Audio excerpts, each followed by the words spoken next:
المرسلين وعلى آله وأصحابه وعلى كل من تبعهم بإحسان إلى يوم الدين أما بعد بسم الله الرحمن الرحیم۔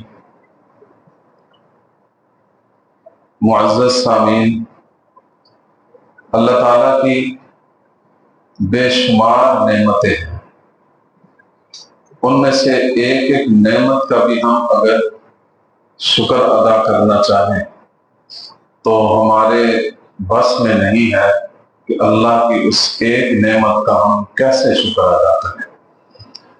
بہت عظیم نعمتیں اللہ تعالیٰ نے ہم سب کو عطا فرمائی ہیں۔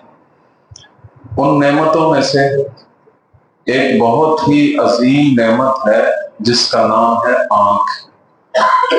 آج اسی عنوان پر ہم اسلام کے دین کے احکام سیکھیں گے کہ انسانی اعضاء میں سے یہ جو آنکھ ایک عضو ہے، اس کے اسلام میں کیا کیا احکامات ہیں، اس کو سیکھ کر اس کے مطابق انشاءاللہ ہم عمل کریں گے۔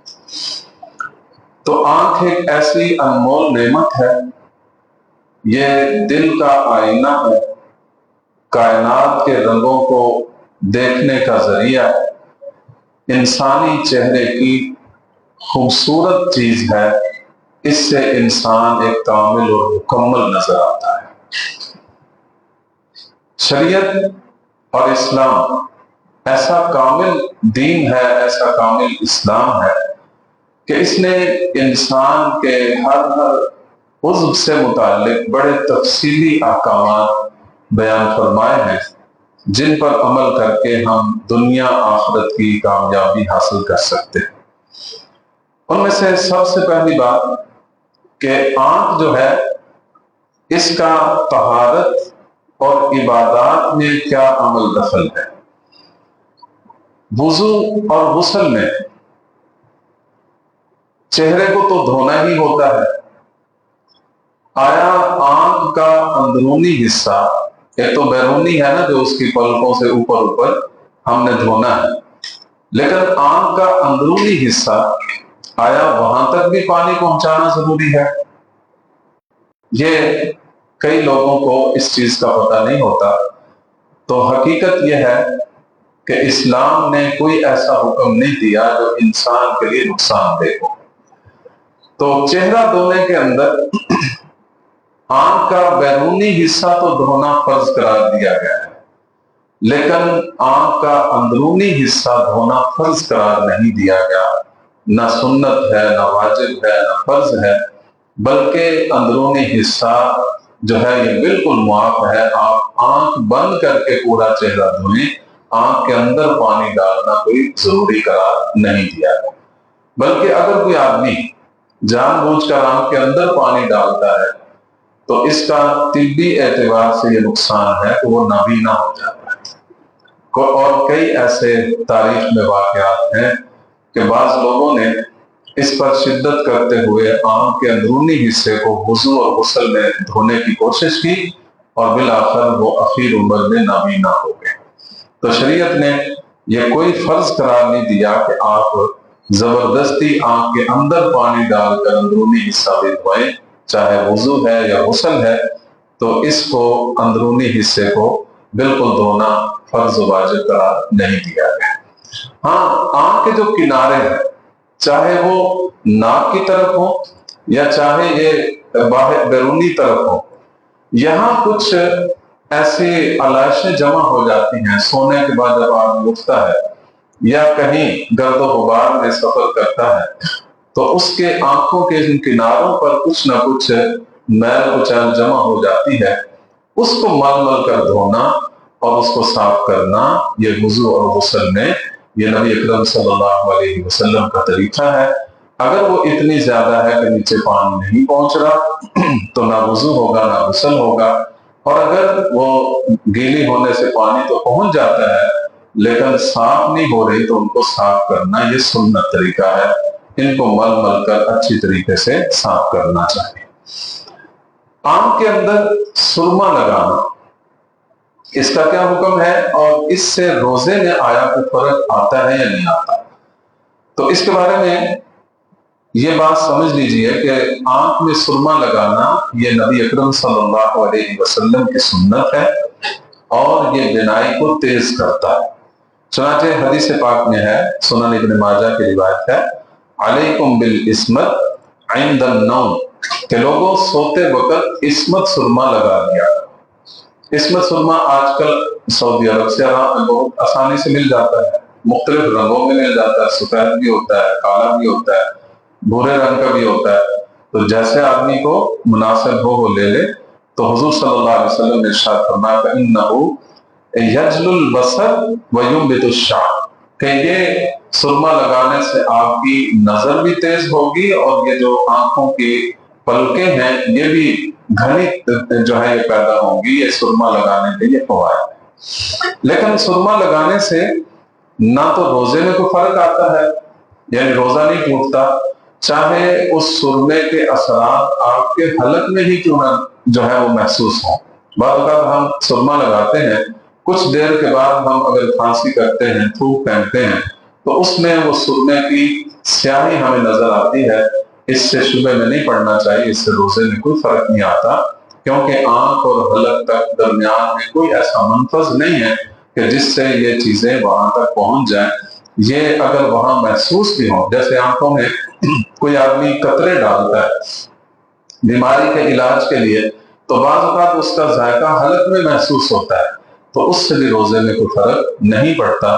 یہ شریعت نے اس کے بارے میں بالکل واضح طور پر یہ تعلیم دی ہے کہ اس سے روزے میں کوئی فرق نہیں پڑتا۔ آنکھ جو ہے یہ اللہ تعالیٰ کی چونکہ ایک بہت بڑی نعمت ہے، اس کی حفاظت کرنا یہ اللہ تعالیٰ نے انسانوں کے ذمہ لازم کیا ہے۔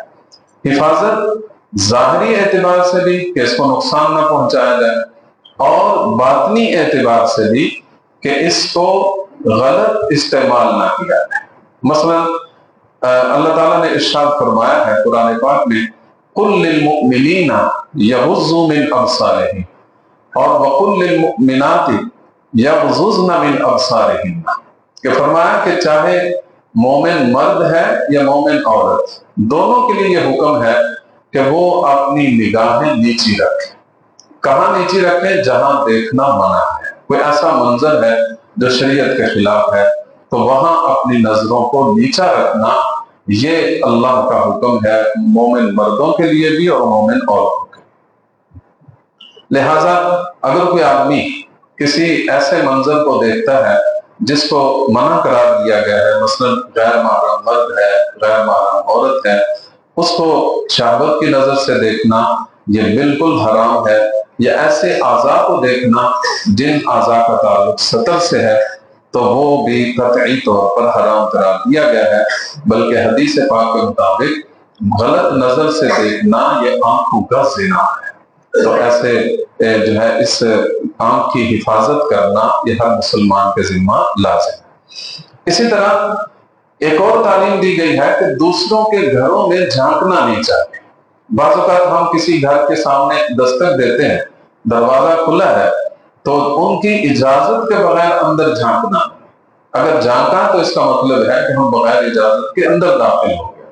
اور کسی کے گھر میں جھانکنا اتنا بڑا یہ کبھی عمل ہے کہ رسول اکرم صلی اللہ علیہ وسلم نے ارشاد فرمایا کہ اگر کوئی ایسا آدمی آپ کو نظر آئے جو آپ کی اجازت کے بغیر آپ کے گھر میں جھانک رہا ہے، تو آپ اس کی آنکھ کو کنکر مار کر ضائع بھی کر دیں تو آپ پر شرعاً کسی قسم کی کوئی گناہ نہیں ہوگا، کیونکہ اس نے عمل ہی ایسا کیا ہے کہ اس کی سزا یہ ہے کہ اس کی آنکھ کو پھوڑ دیا جائے۔ اسی لیے شریعت نے یہ حکم دیا ہے کہ جب بھی کسی کے گھر میں جائیں تو سب سے پہلے اجازت طلب کریں، اجازت ملے تو اندر جائیں، اجازت نہ ملے تو اندر نہ جائیں۔ اس لیے احسن طریقہ یہ ہے کہ دستک دے کر دروازے سے ہٹ کر دائیں یا بائیں آدمی کھڑا ہو جائے، تاکہ کوئی دروازہ کھولے بھی تو اچانک اندر نظر نہ پڑے۔ تو اس نظر کی حفاظت کرنا یہ اس شریعت کے احکام میں سے ایک حکم۔ اسی طرح آج کل جو کہ جدید دور ہے تو آنکھوں میں لینز لگائے جاتے ہیں، اس کے دو مقاصد ہوتے ہیں۔ کبھی تو علاج کے طور پر لگائے جاتے ہیں، مثلا اس لیے لینز لگانا ہے کہ آنکھ کے جو ہے اس کی نظر کمزور ہے، اور اینک لگانے میں دقت ہوتی ہے تو لینس جو ہے وہ وہاں فکس بھی کیے جاتے ہیں اور بعض اوقات عارضی طور پہ لگائے جاتے ہیں. یہ بالکل جائز عمل ہے، اس میں کوئی حرج کی بات نہیں ہے. اور اگر زینت کے لیے لگایا جائے، فیشن کے طور پر لگایا جائے، تو ایک عورت اپنے خاوند کو راضی کرنے کے لیے لگا سکتی ہے، اس کے لیے زینت اختیار کر سکتی ہے، لیکن غیر محرموں کی نیت سے نہ لگا. ایسا نہ ہو کہ دوسروں کو اپنی طرف مائل کرنے کے لیے کوئی آدمی لینس لگائے. اس کے لیے اللہ کا قرآن فرماتا ہے وَلَا تَبَرَّجْنَا تَبَرُّجَ الْجَاهِلِيَّةِ الْأُولَىٰ، اپنی زینت کا اظہار ایسے نہیں کرنا غیر محرموں کے سامنے جیسے جاہلیت میں لوگ اپنی زینت کا اظہار خاص طور پر عورتیں کیا کرتے تھے. اور چونکہ یہ لینس آنکھوں کے اندر ہوتے ہیں، ان کے لگانے سے غسل اور وضو میں کوئی فرق نہیں آتا، کیونکہ آنکھ کا اندرونی حصہ تو دھونا نہیں ہوتا، وہ لگے بھی رہے تو اس میں آپ کا وضو بھی مکمل ہے اور آپ کا غسل بھی درست ہو جاتا ہے. آنکھوں میں قطرے ڈالنا یا آنکھوں سے پانی کا نکلنا، اس کی دو صورتیں ہوتی ہیں. ایک صورت یہ ہے کہ آنکھ کے اندر کوئی زخم ہے جس کی وجہ سے آنکھ سے پیپ نکل رہی ہے، ایسا پانی نکل رہا ہے جو گندا ہے، تو وہ تو ایک نجس ہے، کیونکہ پیپ اور خون کا نکلنا جسم سے یہ نجاست کہلاتا ہے. وہ تو اگر آپ اپنے کپڑے سے صاف کرتے ہیں تو کپڑا ناپاک ہوگا، کیونکہ وہ زخم سے نکلنے والے پیپ، خون یا کوئی بھی پانی ہے. لیکن ایک آنسو ہوتا ہے، یا ویسے آنکھوں میں تیز روشنی پڑی تو آدمی کی آنکھوں سے پانی نکل آیا یا کسی اور وجہ سے پانی نکل آیا، تو یہ جو آنسو کا نکلنا ہے یہ ناپاک نہیں ہے. یہ اگر آپ کپڑے سے صاف کرتے ہیں تو آپ کا کپڑا بھی پاک ہے اور آپ کی آنکھیں بھی بالکل پاک ہیں. ایک اور مسئلہ کہ آج کل کئی لوگ آنکھوں کا عطیہ دے دیتے ہیں اور یہ کہہ دیتے ہیں کہ میرے مرنے کے بعد میری آنکھیں فلاں کو عطیہ کر دینا.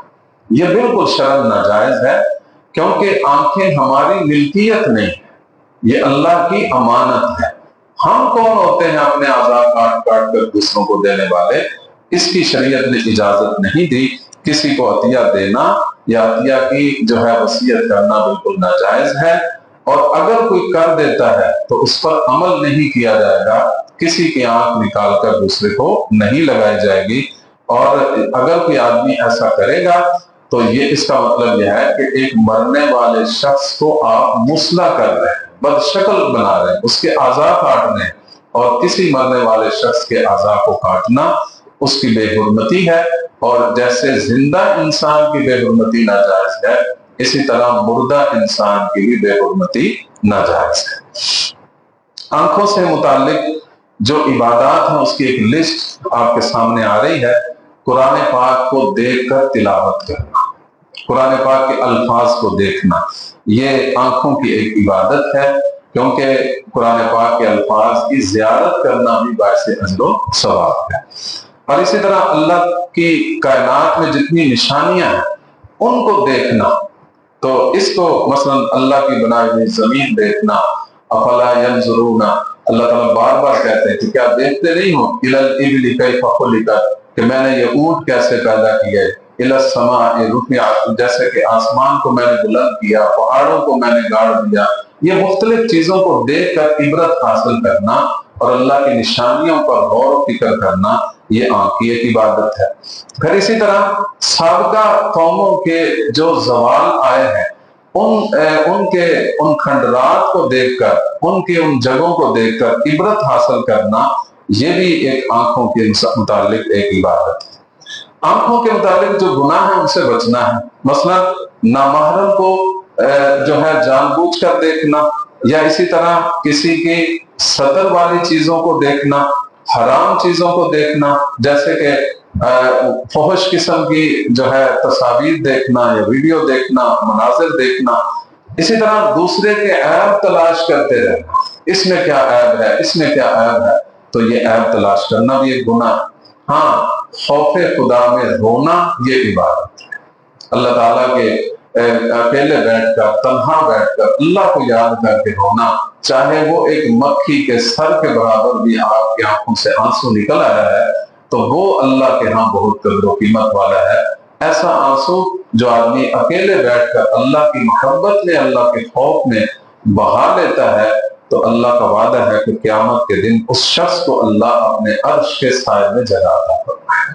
خشیت الہی میں رونا، اپنے گناہوں کی ندامت پہ رونا، جہنم کے عذاب کو یاد کر کے رونا اور اس سے ڈر کر رونا، اللہ کی راہ میں بیدار ہونا، پہرا دینا کہ دوسرے مسلمان سو رہے ہیں اور ایک بندہ پہرا دے رہا ہے، تو یہ جو بیدار ہونے والی آنکھ ہے اس پر بھی بہت بڑا اجر اور اللہ تعالیٰ نے رکھا ہے۔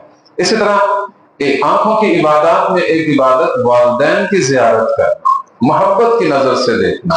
جو بندہ والدین میں سے کسی کو بھی محبت کی نظر سے دیکھتا ہے اس کی ہر نظر پر اللہ اسے مقبول حج کا ثواب عطا فرماتا ہے۔ اسی طرح مسلمان بہن بھائیوں کو کی زیارت کرنا، مثلا اپنے جو رشتہ دار ہیں، جو اپنے عزیز و اقارب ہیں، ان کی زیارت کے لیے جانا، ان کو دیکھنا، یہ بھی آنکھوں کی ایک عبادت ہے۔ تو بہرحال جو اس کے عبادات سے تعلق رکھنے والی چیزیں ہیں ان کو انشاءاللہ اپنائیں گے، اور جو اس کے گناہوں کی چیزیں ہیں ان سے انشاءاللہ ہم بچیں گے۔ اس نیت کے ساتھ ہم نے یہ ساری باتیں سمجھنی ہے، سیکھنی ہے، اس پر عمل کرنا ہے۔